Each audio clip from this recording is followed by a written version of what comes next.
Hello नमस्कार दोस्तों, मैं शिवेंद्र आप सभी को स्वागत करते हैं शिवेंद्र ब्लॉग में। तो कैसे हैं दोस्तों, उम्मीद करता हूँ आप लोग बहुत अच्छे होंगे। भाई लोग बता दूं कि आकांक्षा पुरी ने एयरपोर्ट पे आए थे रक्षाबंधन के दिन। काफ़ी गजब का इंटरव्यू था, काफ़ी गजब लगा।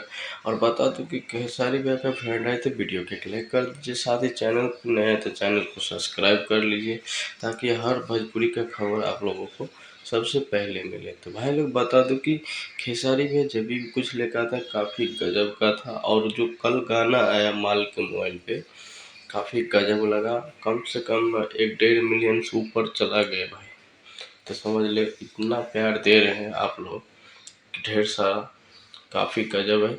और ऐसे ही ढेर सारा प्यार देते रहिए खेसारी भैया को। और भाई लोग बता दूं काफ़ी गजब का लगा। और ऐसे ही दिल से धन्यवाद और अपना ख्याल रखें। और ऐसे ही खेसारी भैया को वीडियो देखने के लिए दिल से धन्यवाद।